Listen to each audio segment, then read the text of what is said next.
महाराष्ट्र की सियासत में एनसीपी के दो ग्रुप के दरमियान ताकत के मुजाहरे में अजीत पवार का ग्रुप नजर आ रहा है भारी।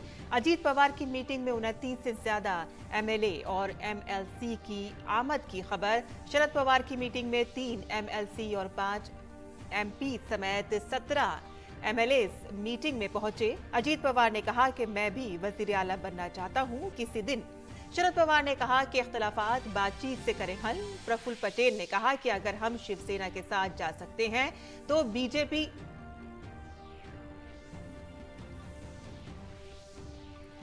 कर्नाटक में कांग्रेस की क़यादत वाली सिद्धारमैया हुकूमत के एक वजीर पर करप्शन के इल्जामात। साबिक वजीर आला और Janata Dal secular leader HD Kumaraswamy ने कांग्रेस के एक वजीर पर नौकरी के बदले पैसा लेने का लगाया इल्जाम। वजीर खारजा डॉक्टर एस जयशंकर आज से तंजानिया के 4 रोजा दौरे पर अपने हम मनसब के साथ भारत तंजानिया मुश्तरका कमीशन की मीटिंग की होंगे शरीक, जिसमें दोनों ममालिक के दरमियान बाहमी ताल्लुकात को मजीद मजबूत बनाने पर दिया जाएगा जोर। मुल्क में बारिश गुज़िश्ता माह की औसत से 10% कम रही। मध्य प्रदेश, कर्नाटक और केरल समेत कई रियासतों में आज शदीद बारिश की वार्निंग। कोस्टल कर्नाटक के कुछ अजला में तालीमी इदारे बंद। आलमी सतह पर गर्मी ने तोड़ दिए अब तक के तमाम रिकॉर्ड्स। 4 जुलाई रहा दुनिया का गर्म तरीन दिन। गर्मी का असर अफ्रीका, अमेरिका और एंटार्क्टिका में भी भारत में जून की गर्मी ने तोड़ दिया इस सदी का रिकॉर्ड। 1901 के बाद इस बार भारत में जून का महीना रहा गर्म तरीन महीना। और विंबलडन में आज दिफाई चैंपियन नोवाक जोकोविच खेलेंगे दूसरे राउंड का मैच। विमेन सिंगल्स में टॉप सीड ईगा श्वेतनिक भी उतरेंगी कोर्ट पर। दूसरे दिन के नामुकम्मल मैचेस भी खेले जाएंगे आज।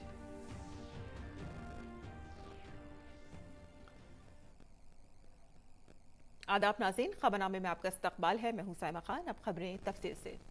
आज महाराष्ट्र में एनसीपी के लिए बड़ा दिन है। पार्टी पर किसका दावा ज्यादा मजबूत है, ये तस्वीर भी आज वाज़ेह हो जाएगी। एनसीपी में बगावत के बाद शरद पवार और अजीत पवार दोनों आज अपनी ताकत का मुजाहिरा करने वाले हैं। आज सुबह अजीत पवार के हामियों ने शरद पवार की तस्वीर उनके जलसा गाह पर लगा दी है। दूसरी तरफ शरद पवार के हामियों ने भी मुंबई में शरद पवार की हिमायत में पोस्टर लगाए हैं और उन्हें जंगजू करार दिया है। पोस्टर में लिखा है कि 83 साला जंगजू अकेला लड़ने गया था। दूसरी तरफ उनके भतीजे अजीत पवार ने देवगिरी बंगले पर भी हामियों की भीड़ जमा हो गई है। अजीत पवार धरने के लीडर छगन भुजबल ने कहा है कि किसी कारकुन पर कोई जबरदस्ती नहीं है।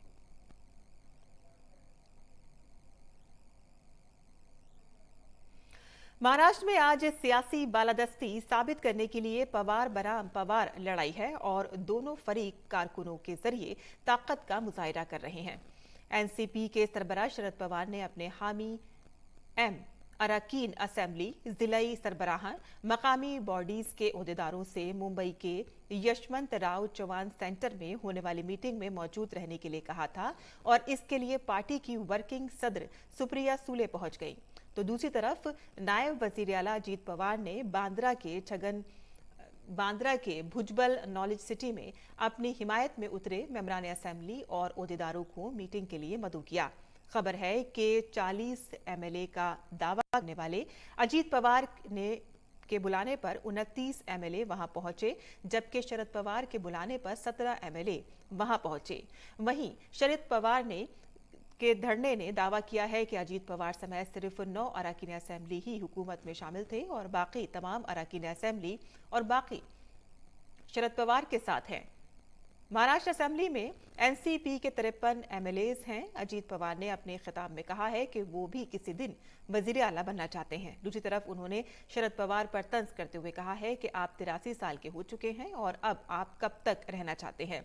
दूसरी तरफ शरद पवार ने कहा था कि इख्तलाफात को बातचीत के जरिए हल करना चाहिए। अजीत पवार धरने को कम से कम 36 मेंबरान असेंबली की हिमायत की जरूरत है ताकि इनहिराफ मुखालिफ कानून के तहत नाअहली से भी बचा जा सके। अजीत पवार ने नेशनलिस्ट कांग्रेस पार्टी और उसके इंतखाबी निशान पर अपना दावा करते हुए इलेक्शन कमीशन में अर्जी दाखिल की है। अजीत पवार ने इलेक्शन कमीशन में दायर अपनी दरख्वास्त में कहा है कि एनसीपी ने उन्हें मुतफ़िक़ा तौर पर पार्टी का सदर मुंतखब किया है। उन्होंने अपनी अर्जी के साथ मेंबरान पार्लिमान, अरकान असेंबली और MLC के 40 हलफनामे भी जमा कराए हैं और इसी सिलसिले में अजीत पवार की जानिब से इलेक्शन कमीशन को एक ईमेल भी भेजा गया है। यहां शरद पवार धरने के महाराष्ट्र के रियासती सदर जयंत पाटिल ने अजीत पवार समेत 9 अरकान असेंबली को नाअहल करार देने का मुतालबा किया है। कमीशन का कहना है कि ये कार्रवाई दरख्वास्तों पर कवायद के मुताबिक की जाएगी। और इस दौरान कर्नाटक से एक बड़ी खबर आई है। रियासत में जनता दल सेकुलर के रहनुमा और साबिक वजीर आला HD कुमारस्वामी ने रियासत की कांग्रेस हुकूमत के एक वजीर पर बड़ा इल्जाम लगाया है। कुमारस्वामी ने रियासत में सिद्धारमैया की क़यादत वाली कांग्रेस हुकूमत के एक वजीर पर नौकरी के बदले पैसा लेने का इल्जाम लगाया है। कुमारस्वामी ने वजीर का नाम बताने से फौरी तौर पर इनकार कर दिया है, लेकिन हाथ में पेन ड्राइव लेकर असेंबली अहाते में आए कुमारस्वामी ने कहा कि मेरे हाथ में जो मौजूद इस पेन ड्राइव में तमाम सबूत मौजूद हैं। उन्होंने कहा कि मुनासिब वक्त आने पर वो कर्नाटक के अवाम के सामने इसका इंकशाफ करेंगे। Collecting the money from the public, that money where they used, air ticket purchase, all those things I have not forgotten. If they have forgotten, I wanted to that issue, what they have, how they behave, how they are looting. Several issues are there. What moral rights for these Congress friends Are they trying to hide tweet something, sir? against my style of life? What moral right they have? Who is responsible for the damaging of Bangalore city? Who is responsible? That government only totally mishandled the planning of development of Bangalore city. How they will going to change it? I am actually carrying in my pocket only. I am carrying in my pocket only. Sir, this pen drive has some evidence. Pen drive, sir. I can release any time. Why do you worry? When you release that? Without any proper information, I will not release anything. Sir, this is against the I am sitting government.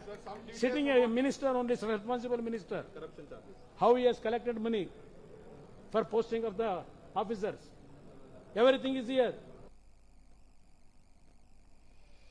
और Hewlett पेकार्ड्स enterprise HPE एक बड़ी अमेरिकी company ने तरमीमशुदा production linked incentive या PLI scheme के तहत भारत में high volume services की तैयारी शुरू करने के लिए असल डिजाइन साजो सामान बनाने वाली कंपनी VVDN के साथ शिराकत की है। HPE ने मेक इन इंडिया के तहत $1 अरब के सर्वर्स बनाने के लिए VVDN के साथ शिराकतदारी की है। इस खबर को टैग करते हुए वज़ीर आज़म नरेंद्र मोदी ने ट्वीट किया है। उन्होंने कहा है कि सरमायाकारी के लिए भारत से बेहतर कोई जगह नहीं। हमारे नौजवानों की मदद से भारत टेक मैन्युफैक्चरिंग और इख्तिरा के लिए दुनिया के एक अहम मरकज के तौर पर उभर रहा है।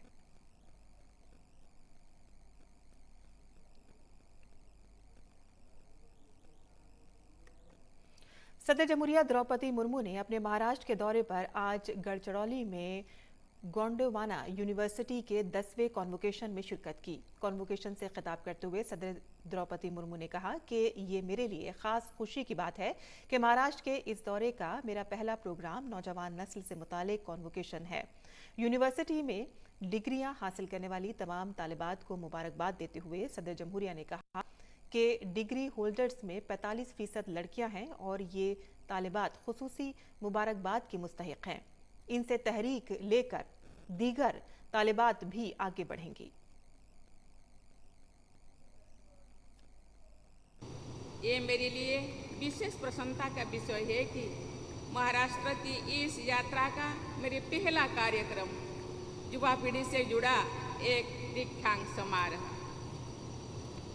मैं इस विश्वविद्यालय में आज उपाधि प्राप्त करने वाले सभी विद्यार्थियों को बधाई देती हूँ। ये प्रसन्नता की बात है कि डिग्री प्राप्त करने वाली विद्यार्थियों में लगभग 45% छात्राएं हैं और 61% से अधिक स्वर्ण पदक छात्राओं ने जीते हैं। ये छात्राएं विशेष बधाई की हकदार है, क्योंकि इनसे प्रेरणा लेकर अन्य छात्राएं भी आगे बढ़ेंगी। महिला सशक्तिकरण और महिलाओं के नेतृत्व में होने वाले विकास की दिशा में हमारी बेटियां की ये उपलब्धियां अत्यंत महत्वपूर्ण हैं। सदर जमहूरिया द्रौपदी मुर्मू ने तालीम की अहमियत पर जोर दिया और कहा कि तालीम किसी भी माशरे की तरक्की में बहुत अहम किरदार अदा करती है, खास तौर पर कबायली समाज और महरूम तबकात की हालत बदलने में। सदर द्रौपदी मुर्मू ने गोंडवाना यूनिवर्सिटी को कबायली समाज और पसमानदा तबकात के नौजवानों को तालीम के जरिए नए मौके फराहम किए जाने पर मुबारकबाद दी।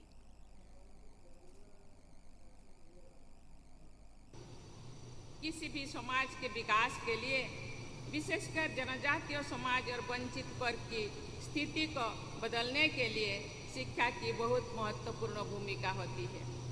इस विश्वविद्यालय द्वारा इस क्षेत्र के लोगों की आकांक्षाओं को पूरा करने में उन्हें सक्षम बनाने के लिए उनकी शिक्षा संबंधी आवश्यकताओं को पूरा करने का प्रयास किया जा रहा है। जनजातीय समुदाय और पिछले वर्ग के युवाओं के लिए शिक्षा के माध्यम से नई अवसर प्रदान करने के लिए मैं विश्वविद्यालय को बहुत बहुत बधाई देती हूँ और सराहना करती हूँ।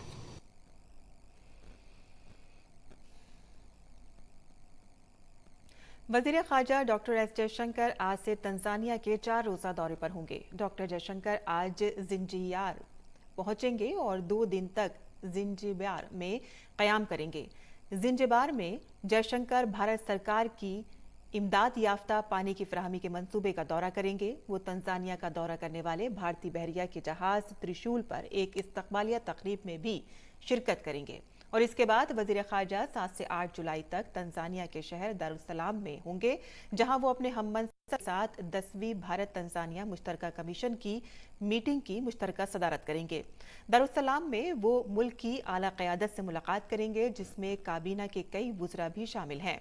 वज़ीर ख़ारजा जयशंकर इस दौरे के दौरान भारत के पार्लिमानी दोस्ती ग्रुप के अरकान से मुलाकात करेंगे और भारत तंजानिया बिजनेस मीटिंग का इफ्तिताह करेंगे। वो भारतीय तारिकीन वतन से खिताब भी करेंगे और दारुस्सलाम में स्वामी विवेकानंद के मुजस्मे का इफ्तिताह करेंगे।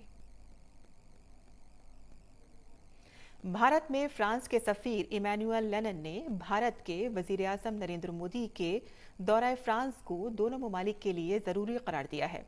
फ्रांसीसी सफीर ने कहा है कि वजीर आज़म के दौरे से दोनों ममालिक के दरमियान टेक्नोलॉजी, आलमी मसाइल और दिफाई शोबों में ताउन मजीद बढ़ेगा। उन्होंने राफेल की बरवक्त फराहमी के लिए फ्रांस के अज़्म का इजहार किया। फ्रांसीसी सफीर ने कहा है कि फ्रांस अक़वाम मुत्तहिदा के सलामती कौंसिल में भारत की रुकनियत की हिमायत करेगा। साथ ही उन्होंने दीगर आलमी फोरमों पर भी भारत की हिमायत की बात की। भारतीय खलाई तंजीम के मिशन चंद्रयान 3 के लॉन्च की तैयारियां अपने आखिरी मरहले में हैं। लॉन्चिंग की तैयारी करने वाली टीम भारत के सबसे वजनी रॉकेट लॉन्च व्हीकल मार्क 3 पर जुलाई के वस्त में लॉन्च करने के हदफ को पूरा करने के लिए पुरअज़्म है। काबिल जिक्र है कि geosynchronous satellite launch vehicle mark 3 या GSLV मार्क 3 को लॉन्च व्हीकल मार्क LVM-3 भी कहा जाता है। इस लॉन्च व्हीकल को इसरो ने तैयार किया है। LVM-3 के जरिए चंद्रयान 3 की लॉन्चिंग की तैयारियों के बारे में अहम मालूमात को शेयर करते हुए एक वीडियो जारी किया गया है। इसरो ने ट्वीट किया है कि आज श्रीहरिकोटा के सतीश धवन खलाई मरकज में चंद्रयान 3 पर मुश्तमिल इन क्यूबेस्टेड असेंबली को LVM-3 के साथ मुंसलिक कर दिया गया है। वज़ीर आज़म नरेंद्र मोदी ने कल वीडियो कॉन्फ्रेंसिंग के जरिए आंध्र प्रदेश के पिटुरथ्री में साई हीरा ग्लोबल कन्वेंशन सेंटर के इफ्तिताह किया। इस मौके पर इफ्तिताई तकरीब में दुनिया भर से सरकर्दा शख्सियात और अकीदतमंदों ने शिरकत की। श्री सत्य साई सेंट्रल ट्रस्ट ने एक नई सहूलत पर मबनी साई हीरा ग्लोबल कन्वेंशन सेंटर पर इसको तामीर किया है। समाजी कारकुन ने इसकी तामीर में अहम किरदार अदा किया है। काबिल जिक्र है गुज़िश्ता रोज इफ्तिताह के दौरान वज़ीर आज़म ने रिवोको हीरा के ताउन को सराहा था। कन्वोकेशन सेंटर एक ऐसे नुक्ता नज़र का मुंह बोलता सबूत है जो सकाफती तबादले, रूहानियत और आलमी हम आहंगी को फ़रोग़ देने में मददगार है। वज़ीर-ए-आज़म नरेंद्र मोदी की तारीफ करते हुए उन्होंने कहा कि उनकी क़यादत में भारत में इनकलाबी तब्दीली आई है। रियुको हिरा ने कई शोबों में भारत और जापान के दरमियान ताउन पर भी तबादला ख्याल किया। मैं चाहूंगा कि वृक्षारोपण हो, और मैं तो चाहूंगा जब मेरे मित्र भाई हीरा जी यहां बैठे हैं तो जापान की जो छोटे छोटे फॉरेस्ट बनाने की टेक्निक है मियावाकी, मैं चाहूंगा कि उसका उपयोग हमारे यहाँ ट्रस्ट के लोग करें और हम सिर्फ पेड़ नहीं, अलग अलग जगह पे छोटे फॉरेस्ट बनाने का एक नमूना देश के सामने पेश करें तो बहुत बड़ी मात्रा में, क्योंकि उसमें एक दूसरे को जिंदा रखने की ताकत होती है। और भारत के महकमे मौसमियात ने कहा है कि ये जून का महीना भारत में 1901 के बाद से सबसे ज्यादा गर्म महीना था, क्योंकि इस खित्ते में वस्त ज्यादा से ज्यादा दर्जे हरारत 34.05 डिग्री सेल्सियस रिकॉर्ड किया गया। और इस खित्ते में जून में 1901 के बाद से तीसरा सबसे ज्यादा औसत कम अज कम दर्जे हरारत 26.04 रिकॉर्ड किया गया था। महकमे के जरिए जारी करदा माहाना मौसमी जायजे में यह भी कहा गया है कि खास तौर पर मशरक़ी और शुमाल मशरक़ी, जनूबी जज़ीरा नुमा और शुमाल मगरबी और वस्ती भारत के कुछ हिस्सों में ज़्यादा से ज़्यादा दर्जे हरारत मामूल से 4.4 डिग्री सेल्सियस ज़्यादा है। भारत में जून में 88.6 मिलीमीटर बारिश हुई, जो 1901 के बाद सबसे कम है। इस इलाके में जून में मामूल की बारिश 161 मिलीमीटर होती है और इससे कबल 1976 में सबसे कम बारिश 90.7 मिलीमीटर रिकॉर्ड की गई थी। महकमे मौसमियात ने कहा है कि 1901 के बाद मशरक़ी और शुमाल मशरक़ी भारत में जून के दौरान औसत ज़्यादा से ज़्यादा दर्जे हरारत 1979 में 34.47 डिग्री सेल्सियस और 1998 में 34.26 डिग्री सेल्सियस रिकॉर्ड किया गया। मुल्क के मशरक़ी इलाकों को भी जून में गर्मी की लहर का सामना करना पड़ रहा है। बिहार में 1 से 22 जून तक, बंगाल में 1 से 18 जून तक और मशरक़ी उत्तर प्रदेश में 12 से 21 जून तक गर्मी की लहर से शदीद गर्मी की लहर के हालात रहे।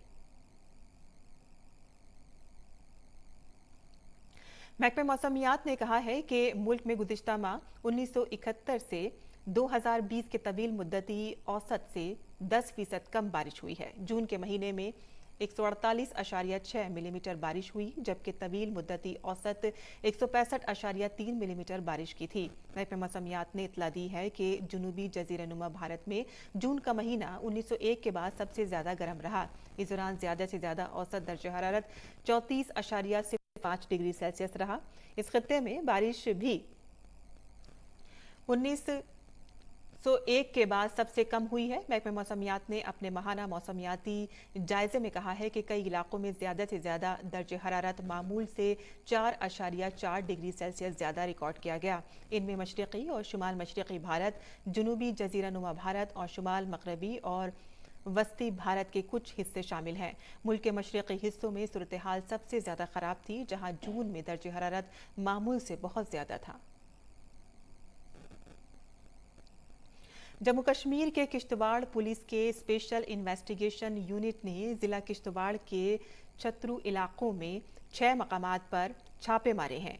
ये कार्रवाई जारी है और SIU की ये कार्रवाई दहशतगर्दों के ठिकानों को तबाह करने के लिए की जा रही है। SIU किश्तवाड़ के उहदेदार ने बताया है कि ये छापे NIA अदालत जम्मू कश्मीर के हिदायत पर मारे जा रहे हैं। दस्तावेजात की हार्ड कॉपियों के साथ साथ डिजिटल शवाहिद का भी मुकम्मल तज्जिया किया जा रहा है। वादिया कश्मीर में सालाना अमरनाथ यात्रा के हवाले से अकीदतमंदों में जोशो खरोश देखा जा रहा है। भगवान शिव की पूजा करने के लिए अकीदतमंदों की तादाद में मुसलसल इजाफा हो रहा है। कल शाम तक तकरीबन 50,000 ज़ायरीन ने जियारत की। कल जम्मू के भगवती नगर बेस कैंप से 6,597 यात्रियों का एक ग्रुप आगे के सफर के लिए रवाना हुआ। ये यात्रा 2 रास्तों अनंतनाग में पहलगाम और गांदरबल में बालताल से की जा रही है। जायरीन की हिफाजत के लिए 1 घुड़सवार और 253 गाड़ियां तैनात की गई हैं। अकीदतमंदों के महफूज और हमवार सफर के लिए पहले से ही वसी इंतजाम किए गए हैं। यात्रा के रास्ते पर सफाई, सिक्योरिटी और दीगर इंतजामात पर अकीदतमंद इंतजामिया का शुक्र अदा कर रहे हैं।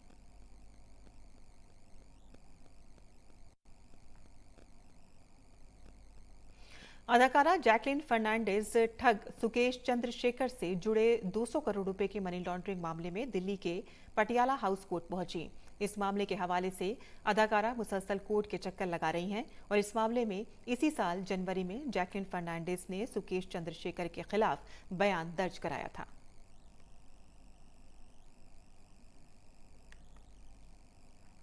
और आलमी खबरों में आलमी सतह पर 3 जुलाई को अब तक का सबसे गर्म दिन दर्ज किया गया। US national centre for environmental prediction के अदद-ओ-शुमार के मुताबिक दुनिया भर में गर्मी और लू की वजह से औसत आलमी दर्जे हरारत 17.01 सेल्सियस तक पहुंच गया, जो अगस्त 2016 के 16.92 सेल्सियस के रिकॉर्ड को पार कर गया है। जनूबी अमेरिका हालिया हफ्तों में शदीद गर्मी की जद में है। चीन और शुमाली अफ्रीका में मुस्तकिल गर्मी का कहर जारी है। दर्जे हरारत 50 डिग्री सेल्सियस के करीब रहा। एंटार्क्टिका में भी ज्यादा दर्जे हरारत ही रिकॉर्ड किया गया। साइंसदानों ने कहा है कि ये कोई संगे मील नहीं है जिसका हमें जश्न मनाना चाहिए, बल्कि ये लोगों और माहौलियाती निज़ाम के लिए मौत की सजा है। साइंसदानों ने कहा है कि उभरते हुए अल नीनो पैटर्न के साथ मौसमियाती तब्दीली इसके लिए जिम्मेदार है। फिलिस्तीन के मगरबी किनारे के शहर जनन से इजरायली फौजियों का इनखला शुरू हो गया है। एक दिफाई जराये के मुताबिक इजरायली फौज ने मकबूजा मगरबी किनारे में बरसों में सबसे बड़ी फौजी कार्रवाई करने के बाद मंगल को देर रात फिलिस्तीनी शहर जनन से इनखला शुरू कर दिया है। इजरायली फौजियों की गाड़ियों का एक काफिला जनन से निकलता हुआ नजर आ रहा है। पीर को इजरायली फौज ने फिलिस्तीनी शहर जनन में ड्रोन हमला किया और 1000 से जायद फौजियों को तैनात कर दिया। फिलिस्तीनी हुक्काम ने बताया है कि जनन हमले में कम से कम 12 अफराद हलाक हुए हैं। नेटो के 31 अरकान ने तंजीम के मौजूदा सेक्रेटरी जनरल जेंस स्टोलनबर्ग की मुद्दत कार में मजीद 1 साल की तौसी का फैसला किया है। नॉर्वे के साबिक वजीर आजम जेंस स्टोलनबर्ग 2014 से नेटो के आला फौजी ओहदेदार हैं और उनकी मियाद गुज़िश्ता साल खत्म होने वाली थी, लेकिन रूस की जानिब से यूक्रेन के खिलाफ जंग शुरू होने के पेश नज़र फरवरी 2022 में उन्हें ओहदे पर रहने को कहा गया है। अमेरिकी सदर जो बाइडन और उनके नेटो हम मनसबों ने 11 और 12 जुलाई को लिथुआनिया के दारुल हुकूमत वेलनेस में होने वाली सरबराही कॉन्फ्रेंस के दौरान नए सेक्रेटरी जनरल की नामजदगी करना थी, लेकिन दुनिया की सबसे महफूज तंजीम ने मुतफ़िक़ा तौर पर स्टोलनबर्ग को बरकरार रखने का फैसला किया।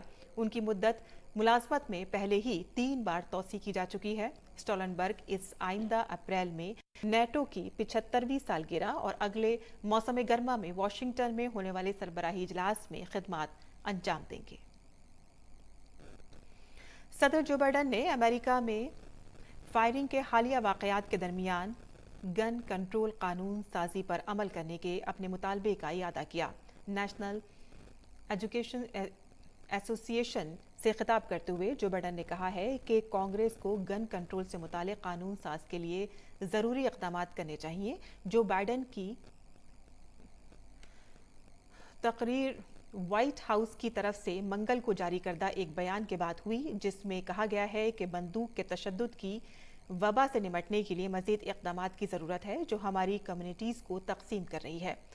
गन वायलेंस आर्काइव के अदद-ओ-शुमार के मुताबिक 2023 में अब तक मुल्क में 340 से ज़्यादा इज्तिमाई फायरिंग हो चुकी हैं, जिसमें बड़े पैमाने पर फायरिंग को एक ऐसा वाक़या करार दिया गया है जिसमें शूटर के अलावा कम से कम 4 अफराद को गोली मार दी गई है।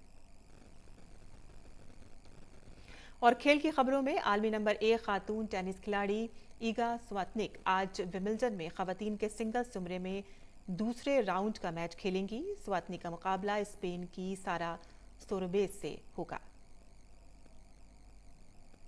यूनान की 8वीं सीट मारिया सकारी भी आज एक्शन में होंगी। मारिया सकारी का मुकाबला यूक्रेन की मार्टा काउस्निक से होगा। मैन सिंगल्स कैटेगरी में दिफाई चैंपियन नोवाक जोकोविच दूसरे राउंड में का मैच खेलेंगे। दूसरे राउंड में जोकोविच का मुकाबला ऑस्ट्रेलिया के जॉर्डन थॉमसन से होगा। थर्ड सीड डैनियल मेदवेदेव आज पहले राउंड का मैच खेलेंगे। मेदवेदेव का मुकाबला ब्रिटानिया के खिलाड़ी से होगा। भारत के साबिक तेज गेंदबाज अजीत अगरकर को भारतीय क्रिकेट बोर्ड की सिलेक्शन कमेटी का चेयरमैन मुकर्रर किया गया है। अगरकर को अशोक मल्होत्रा की सरबराही में क्रिकेट एडवाइजरी कमेटी के साथ इंटरव्यू के बाद मर्दों की टीम की सीनियर सिलेक्शन कमेटी का चेयरमैन मुकर्रर किया गया है। अगरकर ने 26 टेस्ट और 4 T20 इंटरनेशनल के अलावा 191 वनडे खेले हैं। वो 1999, 2003 और 2007 के वनडे वर्ल्ड कप में भारतीय टीम का हिस्सा थे। उन्हें 2007 वर्ल्ड T20 की फातेह भारतीय टीम में भी शामिल किया गया था। और इसी के साथ ही हमारा खबरनामा खत्म पसीर होता है। हमारी पूरी टीम को दें इजाजत। आदाब।